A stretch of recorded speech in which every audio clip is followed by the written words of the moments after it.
वित्त आयोग में एक अध्यक्ष और 4 अन्य सदस्य होते हैं। संसद द्वारा निर्धारित योग्यता के अनुसार अध्यक्ष का चयन ऐसे व्यक्तियों में से किया जाता है जिन्हें सार्वजनिक मामलों में अनुभव हो, जबकि सदस्यों का चयन ऐसे व्यक्तियों में से किया जाता है जो उच्च न्यायालय के न्यायाधीश हैं या रहे हैं या नियुक्त होने के योग्य हैं, या सरकार के वित्त और लेखा का विशेष ज्ञान हो, या वित्तीय मामलों और प्रशासन में व्यापक अनुभव हो, या अर्थशास्त्र का विशेष ज्ञान हो। आयोग के सदस्य राष्ट्रपति द्वारा अपने आदेशों में निर्दिष्ट अवधि तक पद धारण करते हैं तथा पुनर्नियुक्ति के पात्र होते हैं। वित्त आयोग के मुख्य कार्य या कर्तव्य हैं: केंद्र और राज्यों के बीच करों की शुद्ध आय के वितरण के आधार पर राष्ट्रपति को सिफारिश करना, भारत की समेकित निधि से राज्यों को दिए जाने वाले सहायता अनुदानों को नियंत्रित करने वाले सिद्धांतों की सिफारिश करना, सुदृढ़ वित्त के हित में आयोग को भेजे गए किसी अन्य मामले पर राष्ट्रपति को सलाह देना,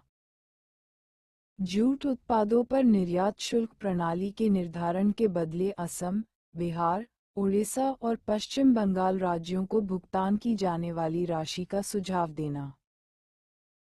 आयोग अपनी सिफारिशें राष्ट्रपति को सौंपता है जिन्हें आमतौर पर केंद्र सरकार द्वारा स्वीकार कर लिया जाता है।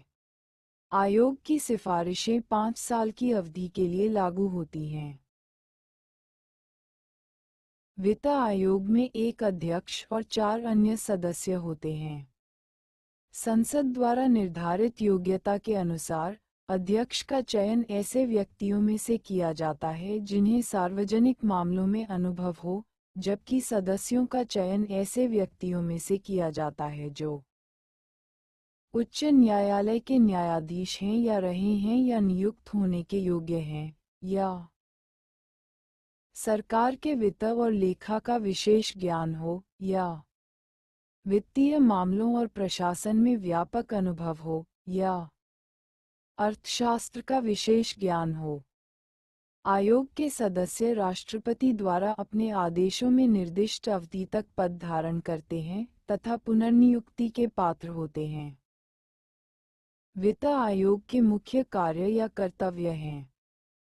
केंद्र और राज्यों के बीच करों की शुद्ध आय के वितरण के आधार पर राष्ट्रपति को सिफारिश करना, भारत की समेकित निधि से राज्यों को दिए जाने वाले